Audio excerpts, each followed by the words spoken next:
earlier video I did, I was talking about how Hillary had a lot of stuff coming up, and I mentioned the words Pizzagate, and I said there's a lot of new information coming out with the Podesta emails and everything else that's actually starting to run things together. And I had a lot of people ask me, what is Pizzagate? So apparently, there's a lot of people, I guess, that still doesn't know, so I decided to do a little video about this. There's some great YouTube creators that are already doing stuff like this. David Seaman is one that I would actually recommend. He goes really deep into this whole Podesta email file.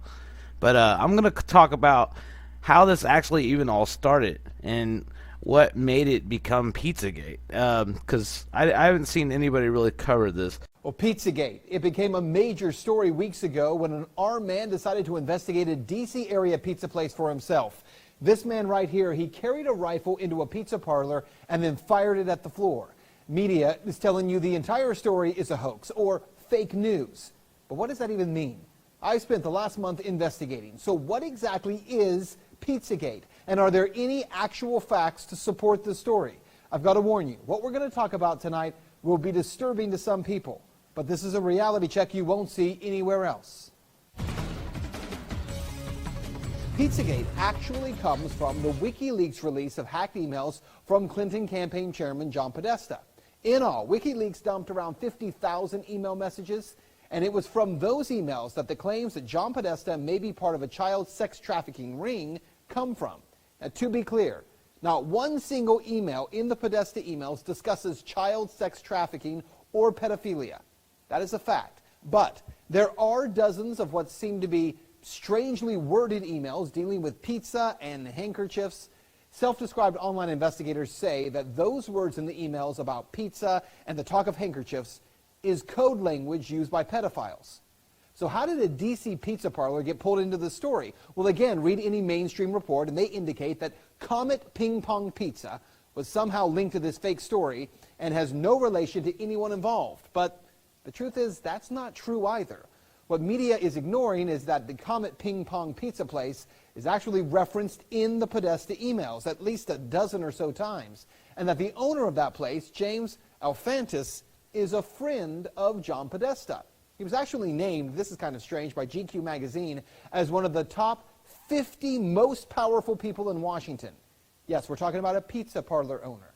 Now let's talk facts here. There is no solid evidence that Comet Ping Pong Pizza is being used to run a child sex trafficking ring.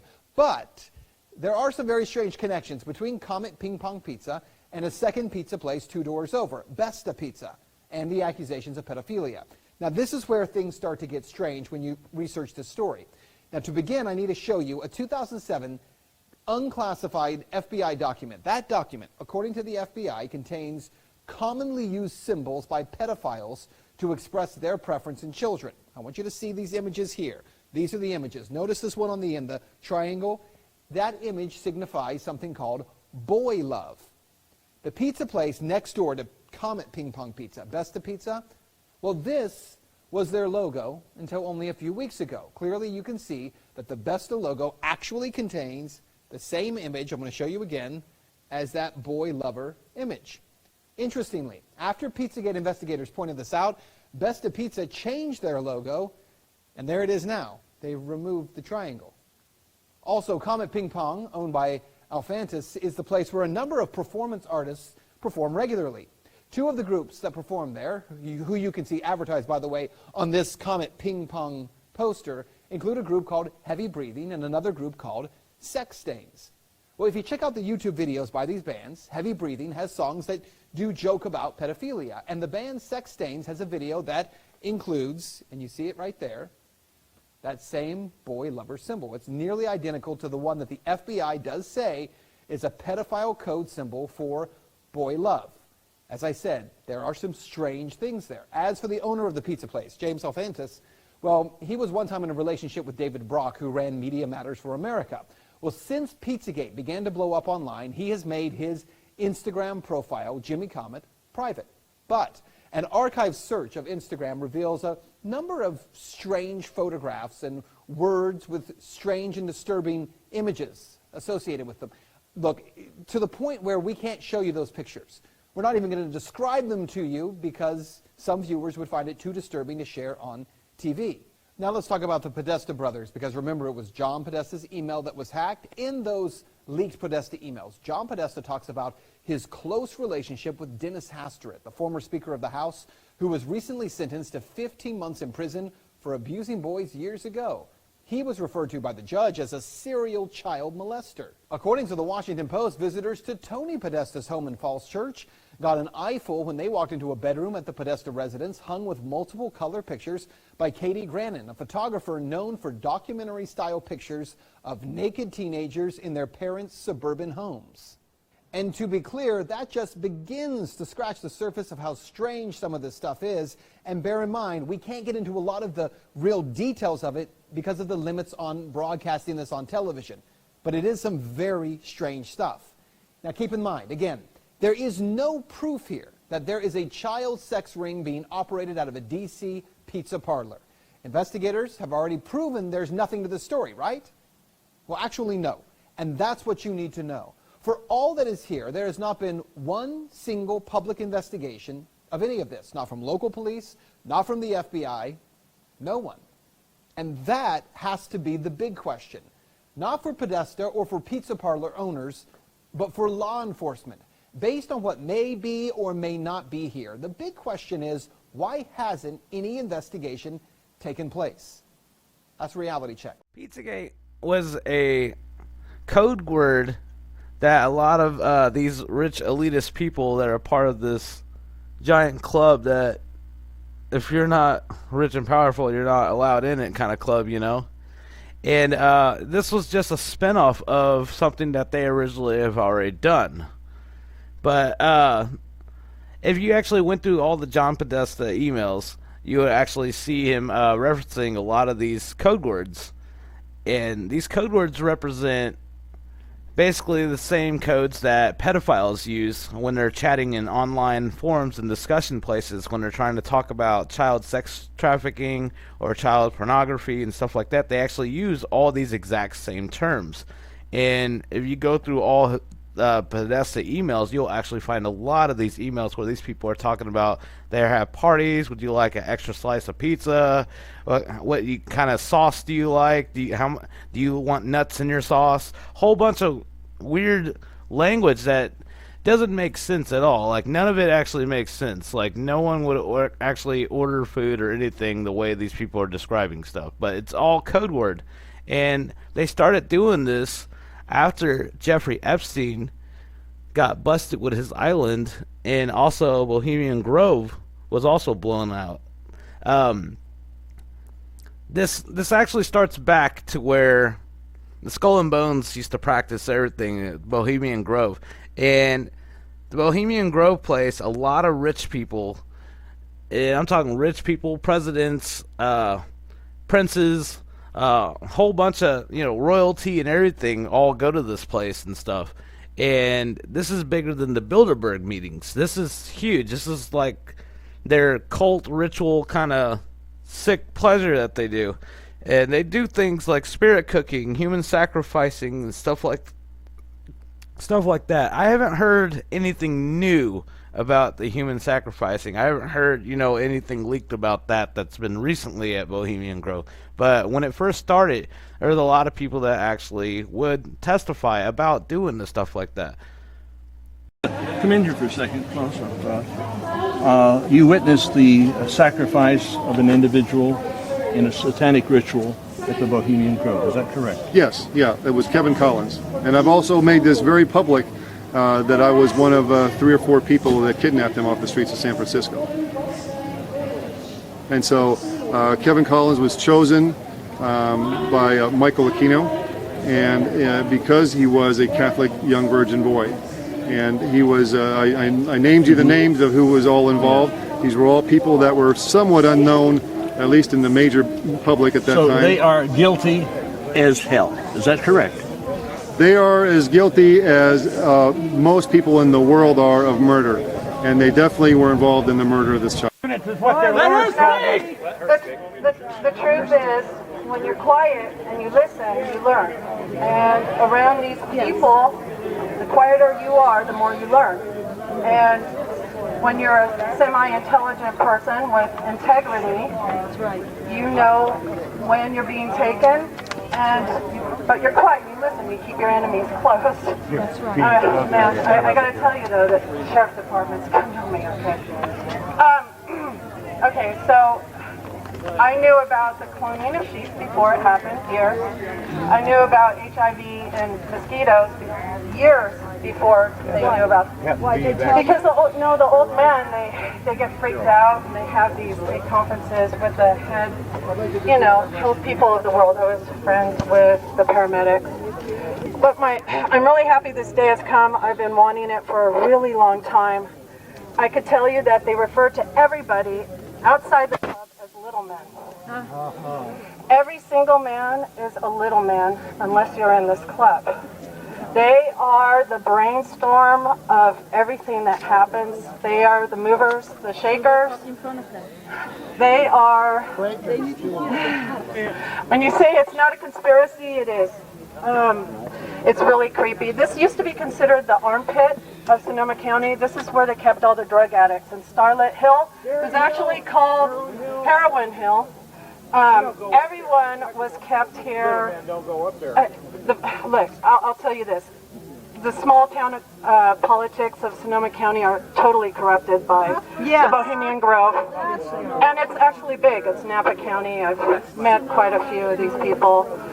The prostitutes, who cares about that? That's sex.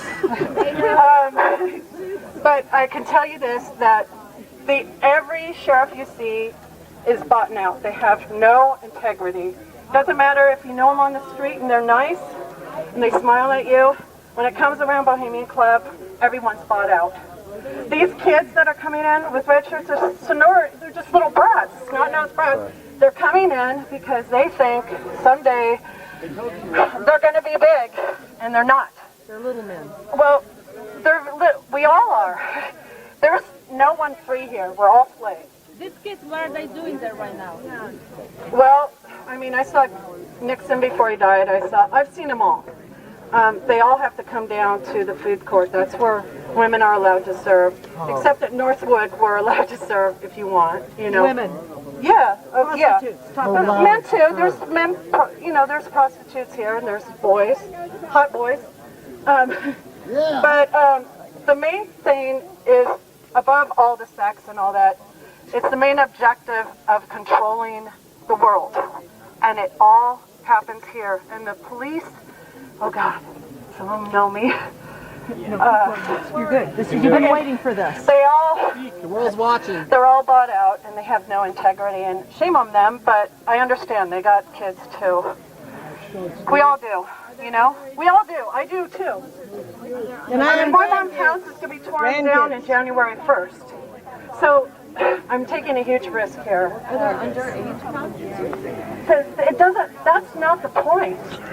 There's underage prostitutes. It's always been going on. That's not the point. The point is... It is nestled among the redwoods, 2,700 acres of pristine land, broken down into dozens of camps. And for 2 weeks every July since the 1880s, they've been filled with some of the most wealthy and powerful men in the world. Many of them arrive on their corporate jets at the nearby Sonoma County Airport. Others arrive in fancy cars, which will fill the on-site parking lot. At its height, there is said to be more than 2,000 men who attend, and as you can imagine, they are well protected by a trove of police. This is private property. Yeah, I know.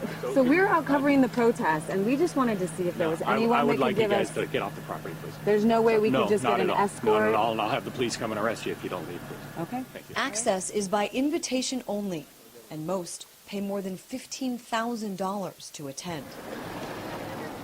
And for more than 35 years, protesters have stood at the entrance gates. Hey, Mr. Gerger, can we talk to you for a second? Where are you from? I'm Alex Jones. I have a TV show in Austin. I make documentaries. Just a few questions about the convention. Yeah, well, is there a camera, or are you... Yeah, right there, just about. Yeah, but I just want to get your permission first.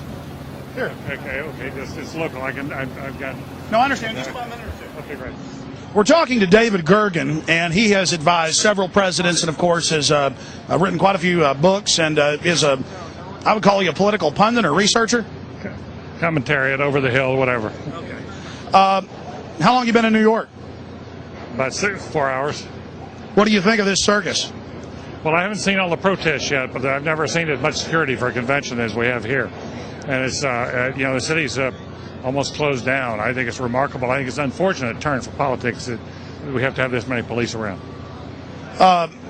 There's been a lot of news articles and reports saying that there's a heightened risk of terror attacks. Do you think that's? Do you think there's a chance of that? Or comments? I think. Well, listen, they just arrested. I think they're broken up some plot allegedly to somebody wanted to blow up subways. Yeah, I think it's a very real danger. And you've got Madison Square Garden is sitting right, basically on top of a train station, and Boston Convention was right on top of a train station.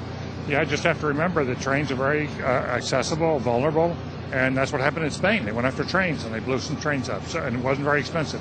So I think there's that danger, but I think the police are on top of it. They're treating this as a special security event, which means there's not only the obvious police around, but believe me, there's a lot of private stuff going on here. Okay, one last question. I read a Washington Times article many years ago where you had a comment about the organization, and then now it's been in the Wall Street Journal, it's been in a lot of different newspapers, and that's the Bohemian Grove. And back in, 1996, when you joined as a Clinton advisor, the Republicans were criticizing you, oh, what about Bohemian Grove? And then you countered them by saying, hey, I don't run around in the woods naked. What did that mean? Here is the before-mentioned Washington Times article where he said, I didn't run around naked like they do. I don't know what quote you're referring to. I'm not aware of any quote like that. Listen, I am a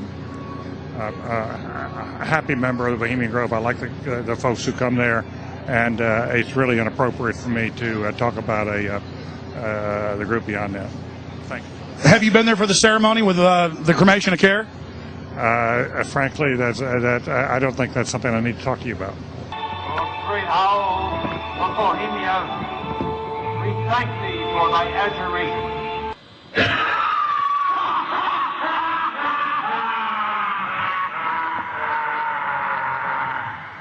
Have you been there for the ceremony with the cremation of care? Frankly, I don't think that's something I need to talk to you about. Really? That's right. Well, I'm Alex Jones, and I snuck in there in 2000. I'm the guy that blew it wide open and got the video. It's been on national TV. Well, I disrespect you for that. You do? I do. But there's a lot of big public officials going in there. Don't we deserve to know? I don't know anything about you, and I don't know anything about your film. But if you go in there with an understanding, you violated that understanding by releasing that film, and I don't respect you for that. Really? But we have public officials. I'm sorry. You took an understanding when you went in there that you would not do that film. And did you have an understanding when you went in there? No. Did you crash it? Yes. Yeah, and it has no trespassing signs there too, doesn't it? No, they put them up after. Oh, I'm sorry. I'm sorry, sir. I've been there before. I know what the circumstances are, and I'm sorry you violated the understandings. That was not a gentlemanly thing to do. But what about the ritual? Is the ritual genuinely?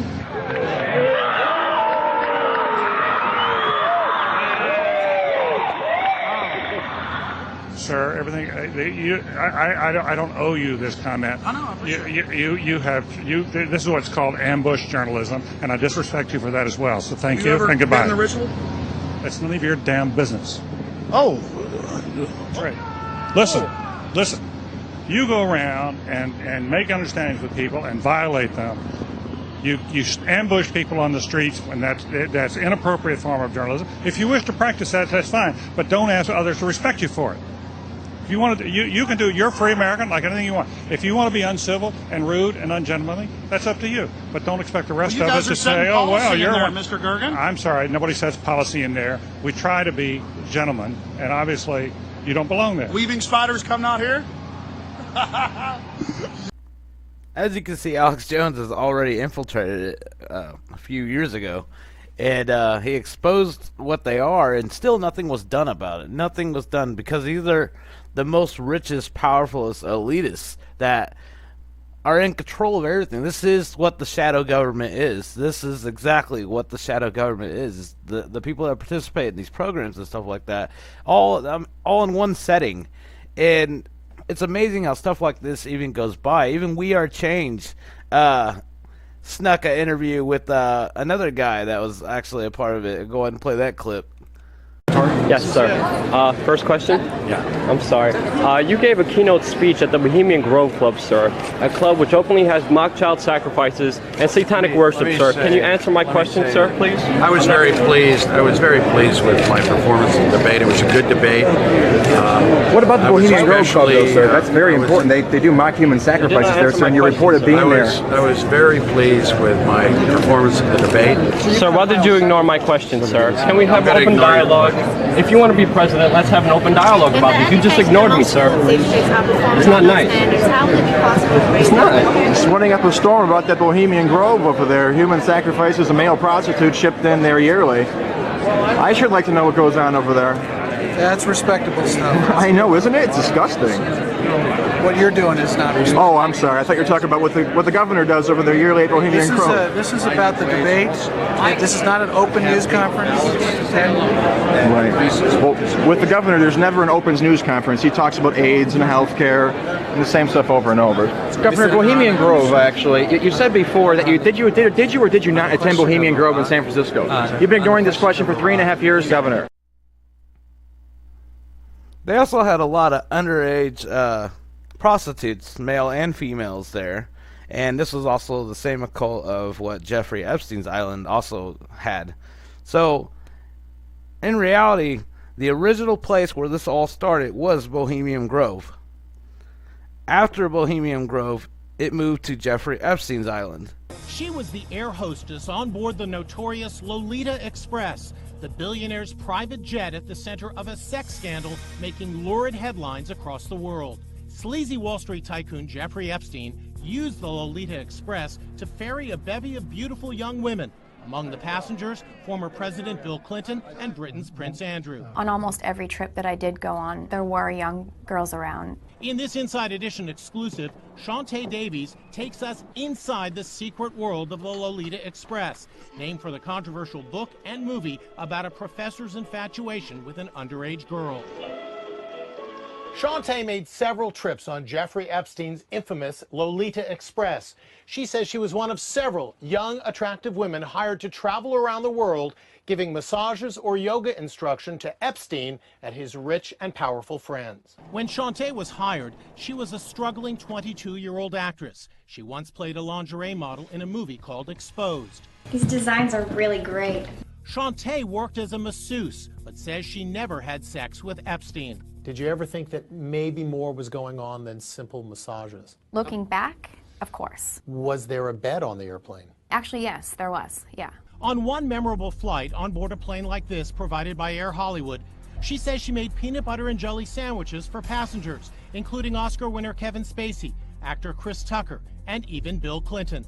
They were all flying to Africa on a humanitarian mission, and Jeffrey Epstein had given them the use of his jet. So you never gave President Clinton a massage? No, I didn't. Shantae says when the plane landed in Africa, Clinton took her shopping, but she says nothing improper occurred. They had shut down a jewelry store for us, and I helped him pick out a bracelet for Chelsea. It was a jet-set lifestyle for sure, but Shantae says she felt uncomfortable about being part of Epstein's collection of young women. You saw young women around Jeffrey Epstein, and they didn't seem to have regular jobs, and you started wondering, why are they here? Yes, yes. When you look back, are there red flags that you should have seen at the time? Definitely, yeah. Why fly anyone out to be a masseuse when there's plenty of masseuses in the same city that you're in? Epstein served 13 months in prison for soliciting an underage girl for prostitution. Now just looking at the front page headlines the scandal has generated brings Shantae to tears. To have to deal with that and then on top of it defend my character, I'll have children one day, you know, and they'll read this. She wonders whether she'll ever be able to live down her time on the Lolita Express. More than anything, I just felt stupid. Yeah, I felt duped. All right, joining me now, as promised, is investigative journalist Vicki Ward. She's author of The Liar's Ball, past contributor to Vanity Fair, where she wrote about Jeffrey Epstein. Her latest piece about him was just posted on the Daily Beast. You should definitely give that a look. Great to have you here. Thanks, Chris. Okay, so you're writing for Vanity Fair. You got this assignment. It's 2002, I think? 2002. Right. Why did people want to profile Jeffrey Epstein? Why did Graydon Carter ask you to profile Jeffrey Epstein back in 2002? So Jeffrey Epstein lived in this enormous house on the Upper East Side of New York, and he was gossiped about, but he actually had a very low social profile. But people did talk about these kind of amazing parties that he had with these academics, with all these billionaires, and these girls. But no one knew how he funded this extraordinary lifestyle with the plane.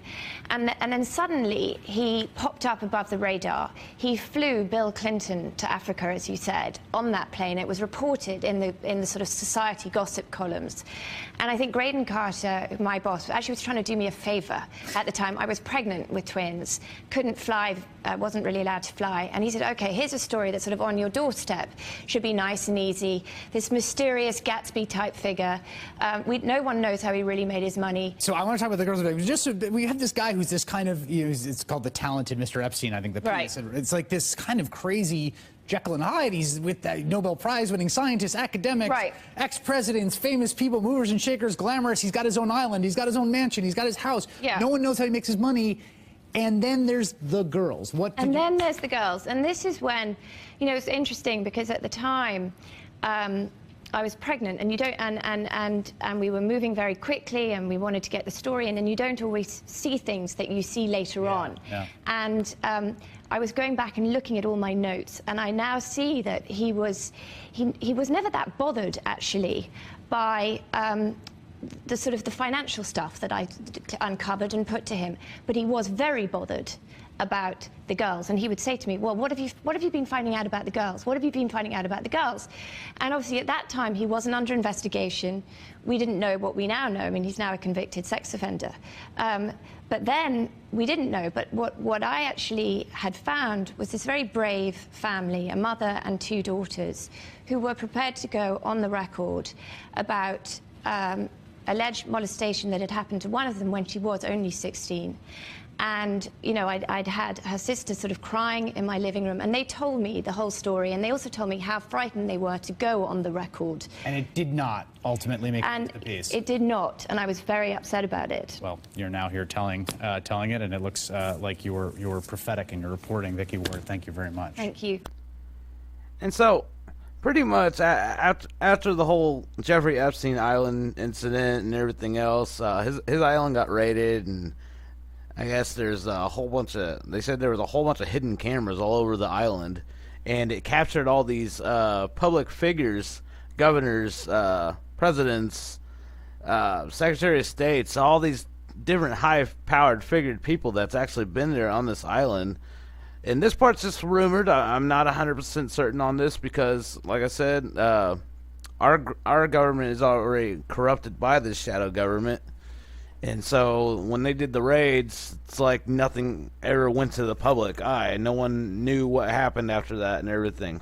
But there was a lot of different boasts by certain people that actually used to blackmail, and they'd say, "Oh, we got the videos or the photos of you on Epstein's island," and they blackmail these high, powerful, positioned people into anything that they need, pretty much, with it, and it's just the same thing that the Skull and Crossbones did, and that's where I think it all originated from the get-go.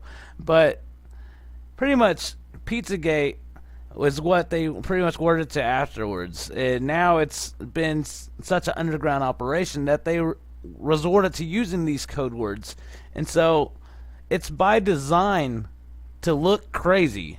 When you sit there and say, hey, this guy's talking about child trafficking because he used the word Pizzagate, or he's talking about slices of cheese, and people will go, you're nuts, they're talking about food. No, when you look at these emails, they're clearly not talking about food. I mean, the way they word this stuff has nothing to do with food. It's all code word. And yeah, and I just wanted to give an explanation more fully about what this was all about. So Pizzagate isn't fake. It's not fake at all. It was just cleverly designed at the last end to make you look crazy if you wanted to talk about it. it's just designed by a system. That's literally how it is.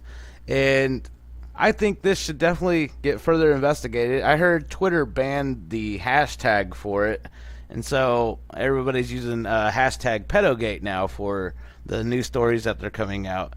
And it's amazing to see how something like this is going on in the background, and we're not seeing this on Fox, we're not seeing this on ABC, we're not seeing this on anything. But CBS actually reported on it, which I'm actually impressed. Amazed. I bet you that guy gets terminated. But the alternative news media has been reporting on this for quite a while now. And I think if you wanted to do some more digging, just search Pizzagate. Just look up Pizzagate. Go to my website, SeekingTheTruth.info. And there's a RA tab right there. Just click Pizzagate, and this pulls in almost every single creator's video out there that discuss and tells you more about what the whole Pizzagate incident is. But yeah, this is my breakdown of it, and I hope you understand it more now. This is to all the people that didn't understand it at first, and they didn't know what I was talking about with Pizzagate. It sounded crazy, but now you understand more about it. Definitely leave a comment below on what you think about it. These disgusting people need to be shut down, and it's scary to do videos like this because these are some really, really powerful figures that are out there, and I'm afraid, of my channel getting a lot of bad influence from these powerful figures because they have a lot of power, and money controls almost everything in this world. But I wanted to give everybody an opportunity and a chance to understand what Pizzagate is if you haven't figured it out already. And thanks for watching, everybody. Please subscribe to our channel.